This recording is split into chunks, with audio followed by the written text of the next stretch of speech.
You're the one everyone leans on. The steady one, the calm voice in chaos, the woman who always says, "It's okay. I'll handle it." But late at night, when the world softens and no one's watching, you feel the ache of being unheld. You wonder if anyone ever looks at you and thinks, "She must be tired of being strong." You've built a fortress out of composure. You wear kindness like armor. You smile so others don't have to worry, and in doing so, no one ever asks if you worry. You've mistaken survival for strength. You've carried everyone, but when it's your turn to fall apart, you realize no one was ever taught how to catch you. You've spent years being the emotional anchor, the one who fixes, explains, absorbs, and forgives. You listen so well that people forget you need to be heard too. They see your calm as capability. They see your silence as peace. They see your patience as endless. But behind that strength hides exhaustion, a kind of quiet fatigue that doesn't make noise, the kind that whispers, "What about me?" You don't crumble in public. You don't rage or shout. You just disappear a little more each time you're needed, but not noticed. And still the world applauds you for it. It calls you dependable, resilient, unbreakable, never realizing those words sometimes mean unseen, untouched, unloved.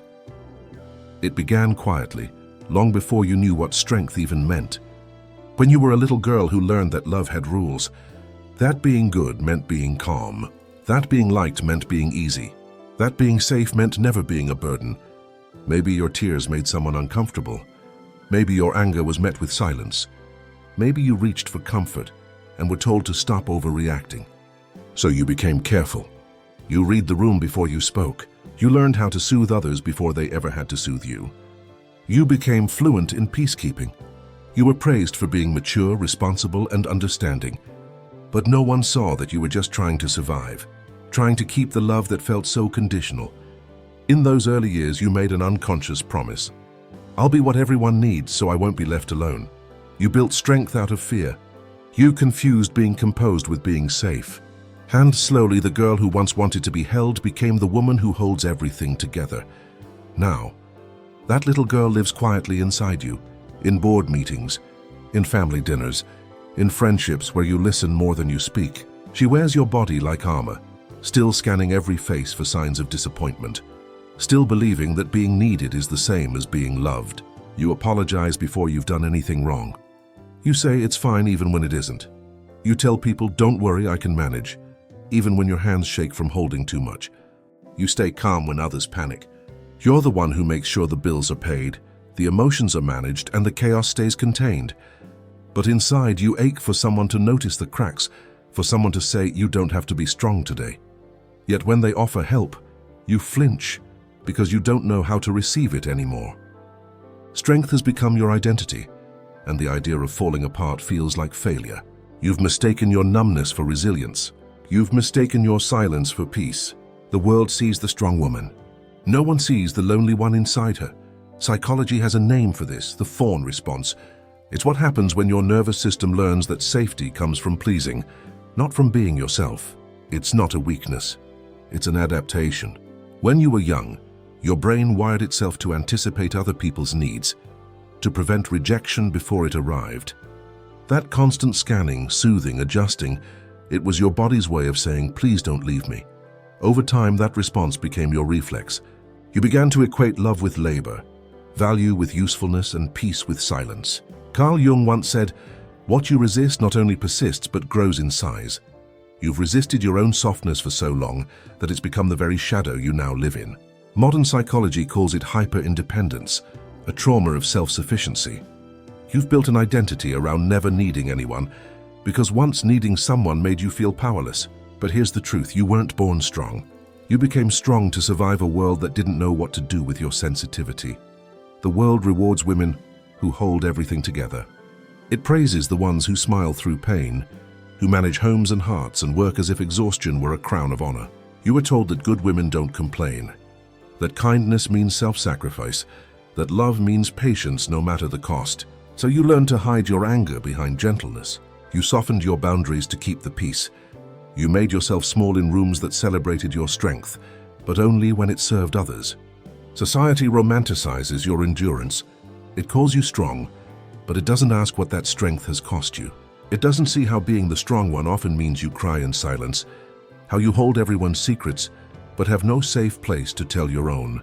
It doesn't question why women are expected to heal without help, to love without limits, to break quietly and rebuild beautifully, as if pain were part of the job description. And when you finally pause, when you whisper, "I can't do this anymore," the world calls you selfish.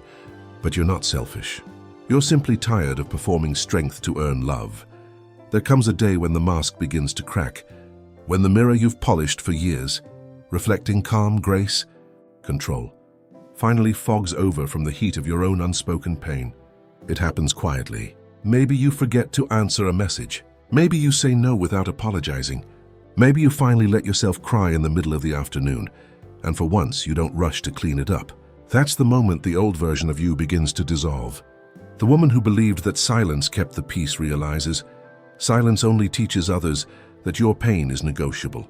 You start to see the cost of your calmness. How every "it's fine" carved a small hollow inside your chest. How every time you saved someone else, a piece of you went missing. You look around and realize you were the one everyone leaned on, but no one ever leaned with you. This is the paradox of being the strong one. You became so good at holding others that you forgot what it felt like to be held. And now the strength that once protected you feels like a cage you've outgrown. Healing begins the moment you realize strength isn't about holding. It's about allowing. Allowing softness, allowing rest, allowing others to meet you halfway. You start by unlearning the old language of survival, by reminding yourself that needing help is not weakness, it's human. You begin to set boundaries, not as walls, but as doors with locks that open only to love that feels safe. You start saying no without guilt, and yes only when your heart is ready. You stop performing empathy for those who drain you. You stop apologizing for taking up space. You stop carrying people who refuse to walk beside you. Slowly, you make peace with your own vulnerability.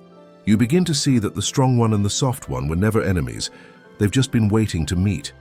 Strength is no longer about how much you endure. It's about how deeply you honor your own limits. You learn that your worth doesn't come from being unbreakable. It comes from being real. And maybe for the first time in your life, you let someone see you fall apart without trying to look beautiful while doing it. Start small. Breathe before you answer. Pause before you fix. Ask yourself, is this mine to carry? Begin to journal, not about what hurts, but about what you no longer want to pretend doesn't. Let your truth spill quietly, like morning light through curtains no one has opened in years.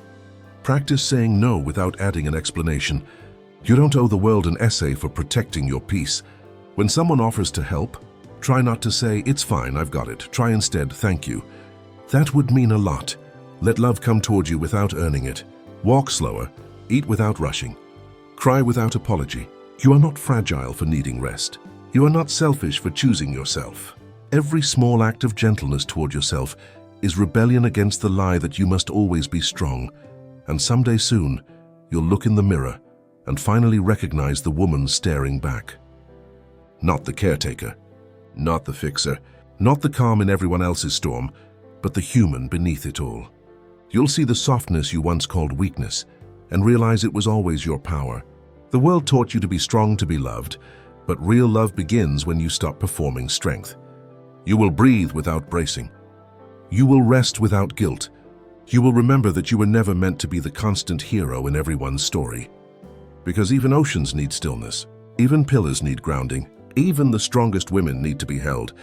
And when you finally let yourself be, not perfect, not composed, just you, you'll find that strength was never what made you whole. It was your tenderness all along. You were never hard to love. The world just forgot how to listen to strong women who speak softly.